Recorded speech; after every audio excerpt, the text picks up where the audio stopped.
What's going on, guys? We're back in the shop, and today we've got a Polaris Sportsman 850 XP.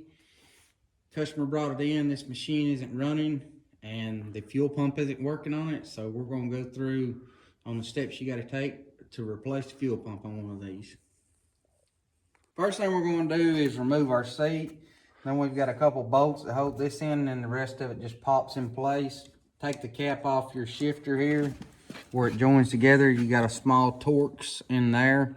Take it off, and then this shifter knob will come off to give us access to our fuel pump.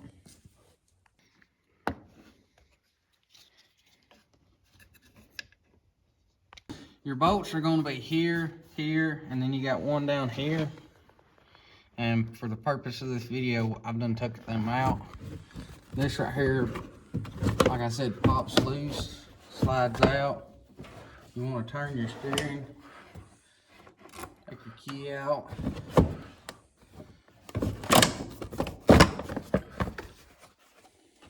Alright, we got both our side panels off. The next step we're going to do, we're going to remove our front fenders and everything. So we're going to take our front rack off, and on this particular model on the Polaris, you got these two deals here. Pop them loose, pull this up and out.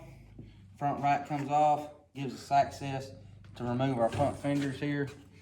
We're going to take this piece off, and then we're going to take the bolts and little plastic rivets out around to remove our fenders.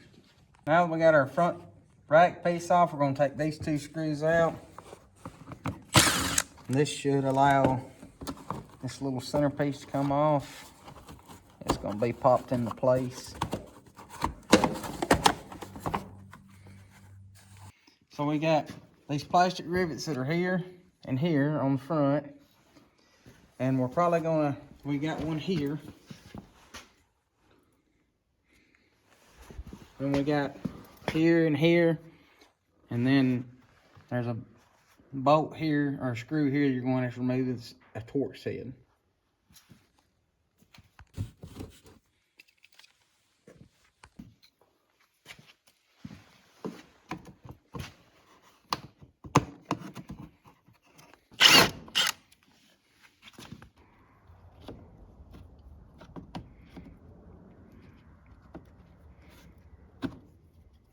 So we got all our screws and rivets out to get our plastic loose.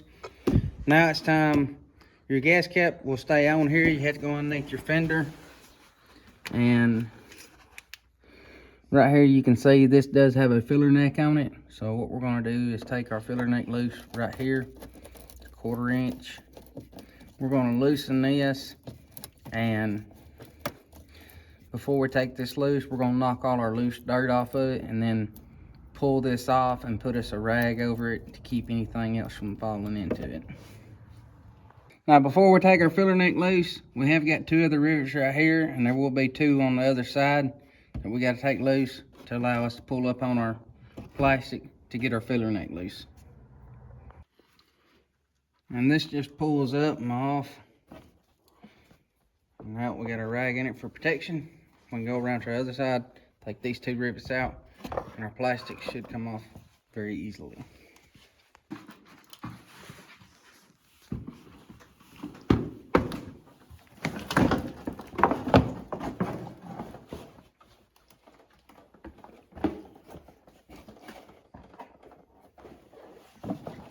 Okay, so we got our plastic out of the way. Now, I've done test this fuel pump. I know it's not working. It's getting power to it. This is how you can test it with getting power. You can pull this connector off right here, put you a voltmeter on it, cycle your key.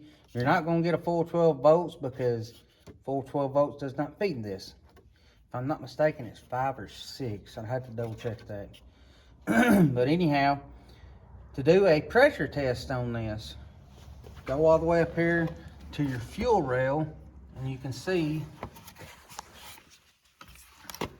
there's a black cap right here. Unscrew that, you can screw your fuel pressure tester in it. If you don't have a fuel pressure tester, check out in my description below. I'll have one listed like I use. You can screw it in there to test your fuel pressure with the bike running and everything. You have to cycle your key and it'll give you your pressure on what it's feeding to your injectors with a key cycle, and then you can test it with it running. You're wanting between 57 and 59 pounds on a cycle. If you're not getting that on a cycle, then you need to replace your fuel pump. Now, the whole reason behind us taking off all this plastic and everything on this particular fuel pump is you cannot get this out without doing that. Now we got to take our fuel tank loose, take this piece of plastic off, and this fuel tank has got to be shifted over a couple inches to allow us to dodge this part of the frame right here. And I believe we're going to have to take our airbox loose and pull it up out of the way just a bit to be able to access some of our bolts. So we got a rivet up here, and then we got a plastic rivet down here. We got them loose, and all we got to do is kind of, I should just have to pull on them a little bit, get them to come loose.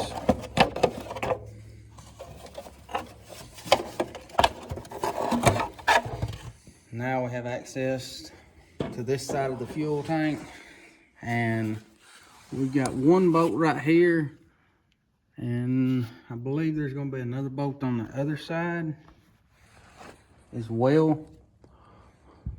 So we're going to take this one loose, and like I said, I believe we got to take our airbox loose to get to our other one.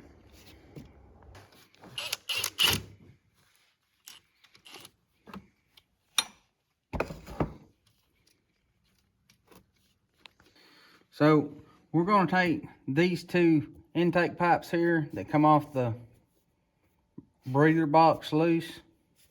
So when we take our airbox loose, we should be able to kind of pick it up and set it off to the side a little bit without damaging these, because we don't want to break none of these seals here.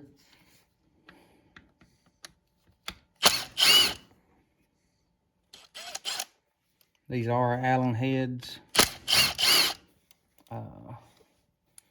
It's number 5.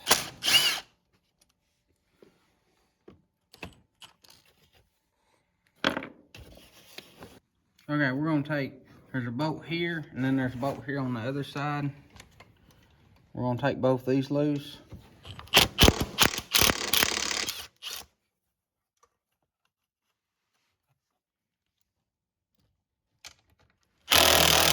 So now our airbox is loose. We're going to take the end of this off. It just pops off. We're going to undo this hose here, the vent that goes from the top of the motor to your airbox. Like I said before, we're just going to kind of slide our airbox over just a little and back. And what that's going to do is allow us to have access to this screw up here to allow us to get it out so we can move our fuel tank over. Okay, so we got our bolt out. It's easier to take this. You take these bolts right here loose. You got 2 bolts that hold your airbox in. Take the hose and stuff, slide that off. We got that bolt out. There's a little pressure on it. Got our tank loose and slid over. I popped this radiator hose here up and over our feeler neck, and the wire harness here to give us just a little bit more room on the other side. Come around to the other side here. Now we've got just a little bit more room here. That's all they're going to give you without further disassembling. And we're going to take our connector off. It just pops off here. And then we can cheat our airbox and stuff back up. And I haven't made up my mind. I may take these off right here and pull them up over here out of the way to give myself some more room. I think I'm going to do that. That way I ain't having to fight them.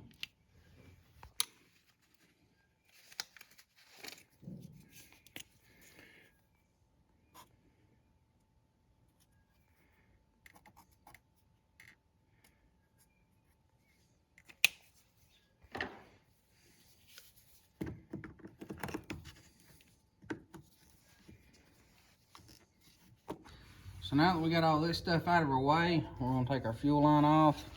This here just pops off. Pull up on it. We're gonna push this down out of the way. Now they do make a special tool for this right here. I do not have one. However, if you'll look, I'll have this listed down in the description. This here is just a oil filter wrench you can go get. And these work great. Been using these for as long as I've been changing out fuel pumps.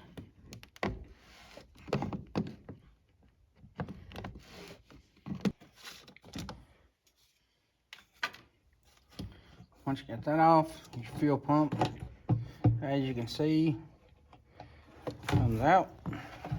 Now you want to be careful, especially you don't want to damage your float if you're going to reuse this housing. Now we got our new pump and everything sit back in here, whether you've got a new pump or you rebuild your old one. When you're going back together, the same way we took it out, you want to make sure this arrow is lined up with the arrow on your tank. Now a lot of times they send you a new locking piece here or a new cap. I've always found it better to reuse the old cap. They've always worked better than any new one I've ever got. Just get it started. Once you get it started, then you're going to just want to snug it down.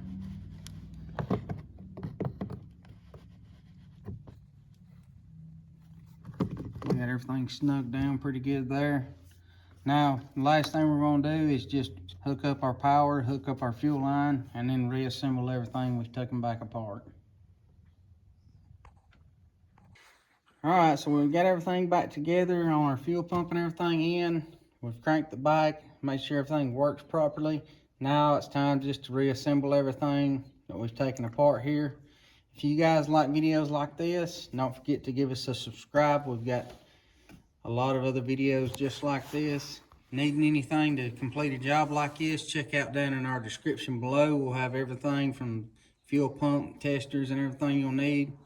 Appreciate you guys following along, and we'll catch you in the next video.